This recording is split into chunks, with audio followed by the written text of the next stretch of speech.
We continue Native American Heritage Month in Portage County, Ohio. Here at Towner's Woods Park in Kent is an ancient burial site called Towner's Mound.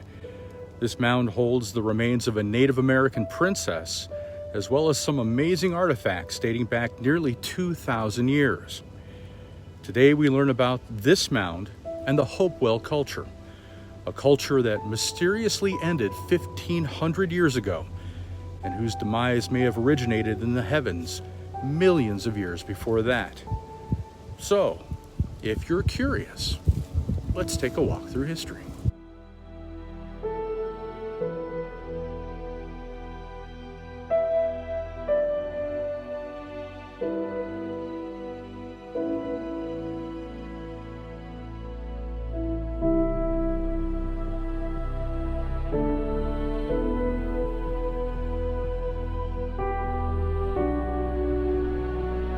No little John today. He has a previous engagement. So we're back on the iPhone. So if our video and our audio sound a little bit different than normal, I apologize. Let's start with the Hopewell culture itself. Hopewell is not synonymous with any one group or tribe of Native Americans. You wouldn't use Hopewell the way you would use Iroquois or Cheyenne or Sioux, for instance. Instead, the Hopewell culture was a widely dispersed set of populations connected by a common network of trade routes that ran from northern shores of Lake Ontario south to the Crystal River Mounds in modern-day Florida and expanded from the Atlantic Ocean to the Rocky Mountains. This happened around 100 BC to 500 AD. The Hopewell were mound builders that built some amazing earthworks that served as burial mounds or even formed the bases of temples or other structures. The name Hopewell originated from the Hopewell Farm in Ross County, Ohio, where the first group of burial mounds was explored. Items recovered from these mounds show that the entombed were buried with exotic, high-quality minerals that were not naturally found in Ohio. Now, this could mean the Ohio Hopewell group were wealthy and able to buy or trade with other groups for these minerals. The Hopewell built earthworks in clusters of 10 to 20 mounds or more in the same area.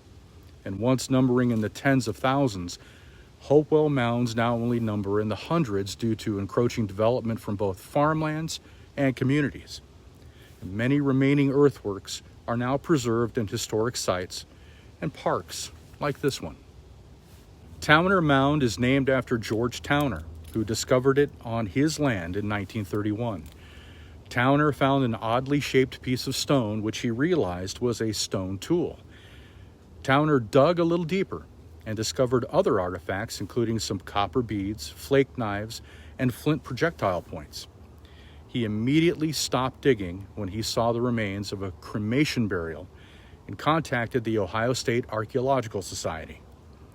Ohio sent their curator, Dr. Emerson Greenman, to excavate Towner Mound in 1932.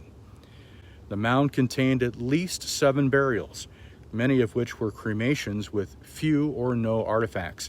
Most of these skeletal remains were poorly preserved because this mound was built out of stones, which allowed water to enter the mound and erode it.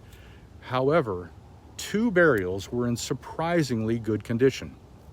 One of these burials was nicknamed the Indian Princess. She was nearly a complete skeleton, laying in a fetal position, buried in a rock tomb. The other burial was nicknamed the Warrior Youth. The only skeletal remains for this burial were a skull and shoulder bones, but the skull was in good enough shape that the teeth could be used to date the age of the individual, who was determined to be between 15 and 20 years old. There were also large amounts of artifacts associated with both of these burials, indicating that they were probably of a higher status. After excavating, George Towner built a cement block enclosure that was covered with a sheet of glass to display the skeleton of the Indian Princess. Towner charged 25 cents to view the skeleton. Unfortunately, looters stole the teeth and other pieces of the skeleton. So, to protect the remains from any further looting, Towner covered the princess with tar paper and reburied her in the mound. Dr. Greenman's 1932 excavation was not the only time that Towner Mound was dug. In 1972, Dr. Orrin Shane at Kent State University used Towner Mound as an archaeological field school. And there was no new material found during the excavation, but the students did rediscover the Indian princess that Towner had covered to protect it. Around 500 AD, the Hopewell stopped building mounds, and their earthworks, their trade exchange, and their art was no longer produced. So, how and why did the Hopewell culture end? Well, there are several theories. Rising hostility between tribes is a possible cause. Colder conditions could have affected the food supply. Crops would have been affected, and wildlife may have been driven west, drastically reducing these food sources. The bow and arrow were introduced at this time, depleting game and making warfare more deadly. More natives were now living in larger fortified communities, which lessened the use of trade routes that linked people to the Hopewell traditions. But there is another theory that might explain the abrupt end to the Hopewell culture. Researchers with the University of Cincinnati recently found evidence of a cosmic airburst at 11 Hopewell archaeological sites. This airburst decimated the area, and we have a more recent airburst that can help us understand what the Hopewell endured during and after the event. In 1908, Russia suffered a terrific tragedy when a comet airburst occurred near the Tunguska River in Siberia. That airburst was a 12 megaton explosion that leveled 830 square miles of forest and shattered windows hundreds of miles away. In comparison, the airburst the Hopewell endured was much greater. A comet rained debris down onto Earth's atmosphere, creating a fiery explosion that burned 9,200 square miles. This coincides with the period when 69 near-Earth comets were observed and documented by Chinese astronomers and witnessed by Native Americans and told through their oral histories. The archaeologists found an unusually high concentration and diversity of meteorites at Hopewell sites compared to other time periods. They also found a charcoal layer that suggests the area was exposed to fire and extreme heat. Now, beyond the physical evidence are cultural clues left behind in the masterworks and oral histories of the Hopewell.